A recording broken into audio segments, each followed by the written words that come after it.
Hello there and a warm welcome to Superscreen News at 10, broadcasting to you live from Lagos. I am Adinike Oweye Ajiboye. President Muhammadu Buhari has formally conferred the award of the Grand Commander of the Federal Republic, GCFR, on late Moshood Kashimawo Olanrewaju Abiola. In his presentation at the banquet hall of the presidential villa, President Buhari apologized to the family of Abiola for the wrong done to them in the past. At the investiture ceremony to honor late Moshood Kashimawo Abiola MKO, held at the presidential villa Abuja, President Muhammadu Buhari confirmed the acclaimed winner of the 1993 presidential election with the highest national award of Grand Commander of the Federal Republic, GCFR. Speaking on the occasion, President Buhari described his decision to revisit the annulled election as an attempt to right the wrongs of the past. I'm very happy to be present and to preside over the commemoration and the investiture marking the formal official federal government recognition of June 12 as National Democracy Day.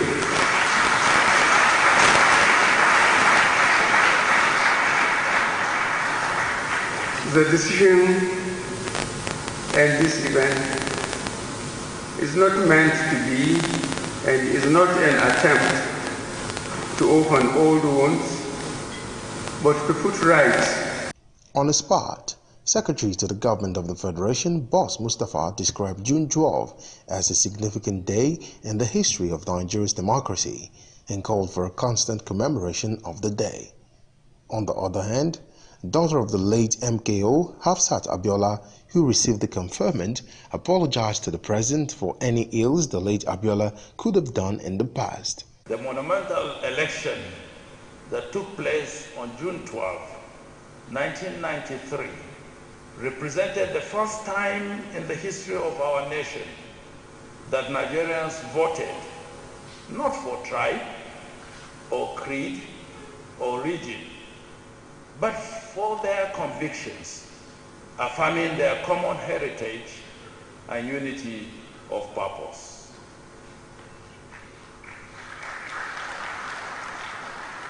Your Excellencies, as you are all aware, nation building requires the sacrifice of all citizens. President Muhammadu Buhari, Nelson Mandela it was who said, "It always seems impossible until it is done."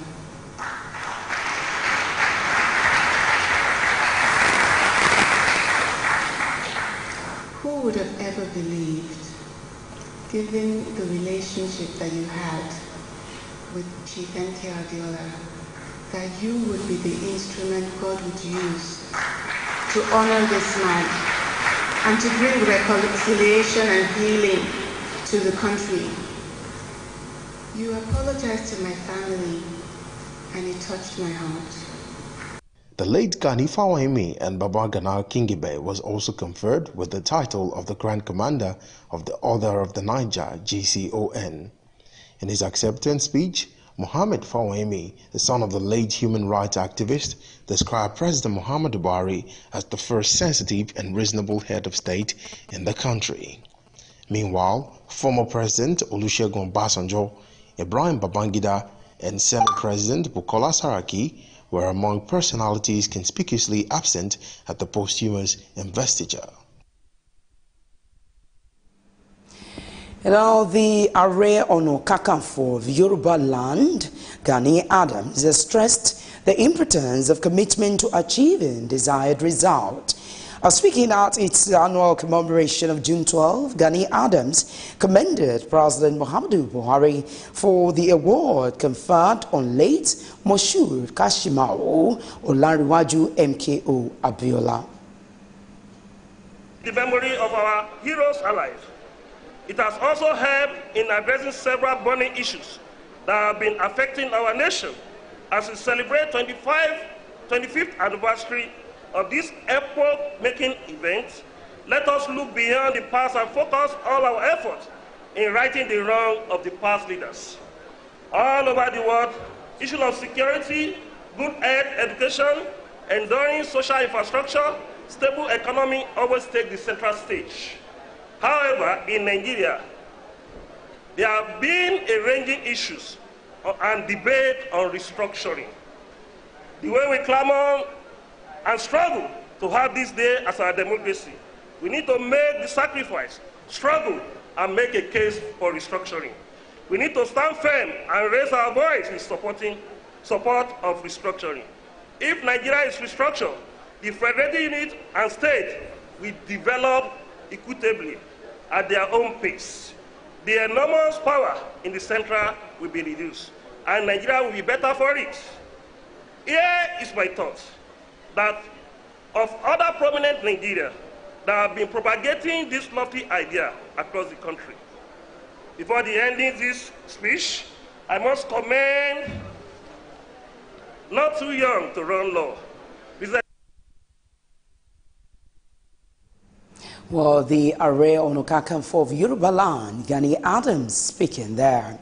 And now moving on, as Nigerians celebrate June 12, some presidential aspirants have decried the hardship in the country. Speaking at the 23rd June 12 program held at the Democracy Center in Ikeja, Lagos, they all lauded the late MKO Abiola for laying his life for democracy in Nigeria. They equally lended their voices on the challenges facing Nigeria and made promises of a better country. The National Assembly has an average age of 68 years. These are people that are about to leave this world, forming policies for us. But if we would have to do this together, all of you would have to calm down and pay attention to the nitty-gritties. What is most important? For me, for us, for my team, 4 things are on our agenda. Before Nigeria can succeed, we want a united country. We want a country where we will hold ourselves together regardless of all the things that have always divided us. Ethnicity, religion, social status, political party and ideological affiliations, gender, and all of those things that make us fight each other. Because at the end of the day, we go through the same pains. We go through the same torture. We go through the same problems. Second on our agenda, we want a country that is secure. Because if we don't have a secure country, we're going to have a progressive country. I have traveled around this country, and the general consensus is that it is over for the old guys. The general consensus that the corrupt, incompetent, wicked, and inhuman leadership in this country must be sent back in come February 2019. Is that enough is enough for them. President Buhari will be sent back to his village next year. Amen. I am not going to make a promise about what we do for Nigeria and what Nigeria will be experiencing. I'm making a threat. A threat to develop Nigeria and make Nigeria work for every Nigerian. Because people have played politics with the sole aim of going in there to steal and to make wealth. I believe that politics is purely for service and not for the accumulation of wealth. When I become president of this country, senators and those who are in government will collect salaries in the order of civil servants. The same scale that civil service use is the same scale that people use. But you don't have the imposition of character certificate. Beginning his year, okay, he has gone from INEC. The implication of that is that before you run for election, your institution will send the character certificate of your conduct to INEC. So while you are in school, if you are a cultist, if you are a rapist, if you are a bad guy, you cannot become our leader. We have not had an articulated or a defined national interest. Our national interest has always been the national interest of whoever is in power. So one of my principal aims, and because all we see in Nigeria, we see manifestations of things, but a lot of things that are happening to us are fundamental and are institutional. And I'm saying that without a national interest, we are not going nowhere. If we don't define a national interest, permit me to define the national interest for you. Yes. It is to protect and preserve Nigerian lives, Nigerian lands, and Nigerian livelihoods, as well as to protect the welfare of any Nigerian, be he abroad or within. That particular national interest does not know tribe, It does not know religion, and it does not have to be the national interest of the president or whoever is in power. Now, the national leader of the All Progressives Congress, APC, Bola Ahmed Tinubu, the former interim national chairman of APC, BC Akande, and governors on the party's platform have endorsed Adams Oshiomhole to take the position of the national chairman of the party. This followed visits to Oshiomhole's campaign office located at Aso Drive, Asokoro, Abuja. Tinubu, who spoke to journalists after he and Akande met with Oshiomhole behind closed doors, said his visit was meant to show solidarity with the former Edo State governor, as well as to further strengthen the party to work for Nigeria's progress. The Federal High Court in Abuja has sentenced a former governor of Plateau State and 7th Senator Joshua Dare to 14 years imprisonment on charges of criminal breach of trust and misappropriation of over 1.16 billion naira belonging to the state. Justice Adebukola Banjoko, in a judgment, convicted the former governor on 15 out of 23 counts preferred against him. Banjoko sentenced Dare to 2 years imprisonment on each of the 5 counts bordering on criminal misappropriation and 14 years jail term on each of the 11 counts of criminal breach of trust. The judge, however, ruled that all the sentences will run concurrently, implying that the convict will have to spend 14 years in jail. The punishment imposed on the former governor of the 2 categories of offenses of criminal breach of trust and criminal misappropriation, or the maximum as provided under sections 315 and 309 of the Penal Code Acts, respectively. Economic and Financial Crimes Commission's lawyer Rotimi Jacob's son has urged the court to impose the maximum sentence to serve as deterrence to others. An Abuja businessman, Abdul Hamid Zari, has alleged that the Economic and Financial Crimes Commission, EFCC, operatives extorted 4 million naira from him to release his passport. The businessman claimed his passport was seized on the directive of the head economic governance in the commission, Abubakar Madaki. Zari, who made the accusation while addressing journalists in Abuja, also said he had petitioned President Muhammadu Buhari, the Attorney General of the Federation, Abubakar Malami, and the chairman of the Independent Corrupt Practices and Other Related Offences Commission, ICPC. You're watching Superscreen News at 10. We'll take a short break here, and when we return, we'll bring you business news, so stay with us.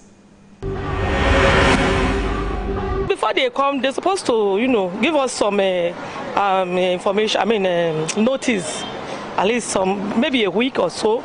There was nothing like that. Hunger is everywhere in Nigeria.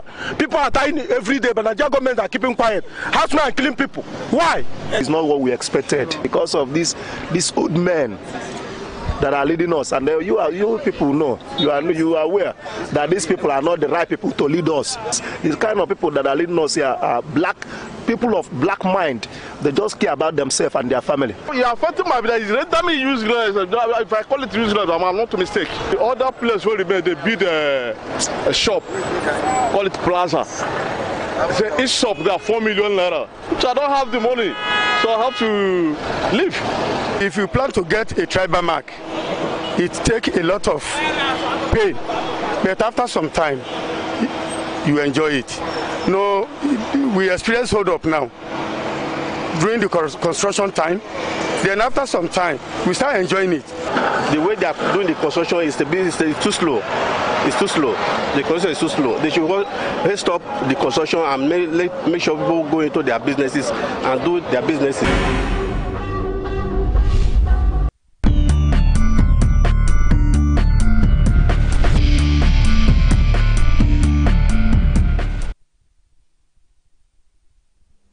Well, many thanks for staying with us. Welcome back from our break. And now in business news, The Nigerian National Petroleum Corporation, NNPC, has increased the price of kerosene 3 times between May and so far this month, raising the cost of the commodity by about 40 naira per litre.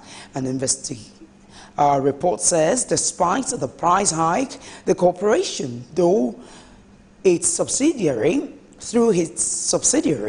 the Pipelines and Product Marketing Company, had not been supplying the commodity to marketers.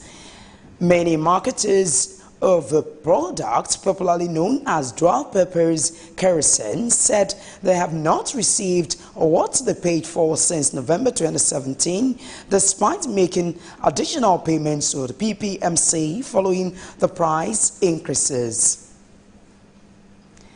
The Nigerian Electricity Regulatory Commission has issued power generation and distribution licenses to 2 firms to independently generate and distribute 9.5 megawatts of electricity in the popular area market in Aba, Abia State. The regulator issued the power generation license to Area Market Independent Power Plants Limited, while Area Independent Energy Distribution Network Limited got the right to distribute the embedded electricity in the market. In a statement, the Commission explained that the licenses were in accordance with the laws guiding the power sector, stressing that the move will promote access to electricity and impact positively on the output of industries in the area.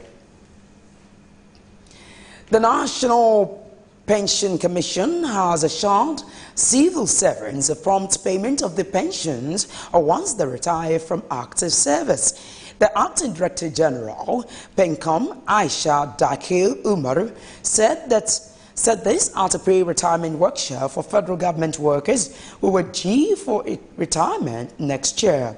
Dario Umar said the Commission considered contributors who were about to join the contributory pension scheme as very important stakeholders, adding the measures were being put in place to make pension administration transparent and seamless. She maintained that the Commission had established uniform set of rules and regulations, also standards for all aspects of pension administration, including payment of retirement benefits to retirees. The Dangote Oil Refinery petroleum importing African nations and bulk oil distributors based in Ghana have expressed eagerness to patronize the Nigerian plant when production starts.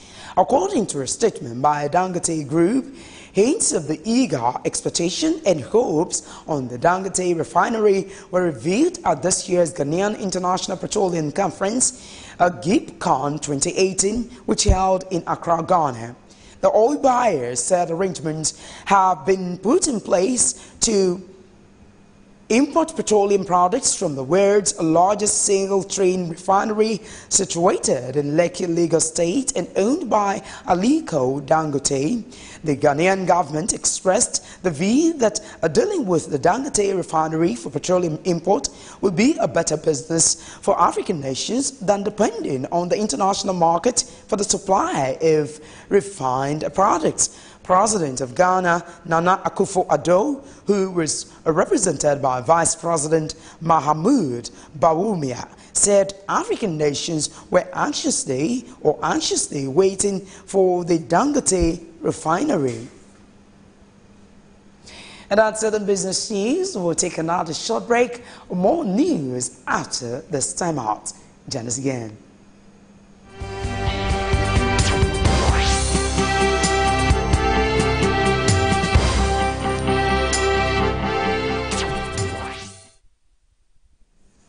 Welcome back from our break. You're watching Superscreen News at 10. And now on the foreign scene, a landslide triggered by heavy monsoon rains has killed at least 12 people in Bangladesh border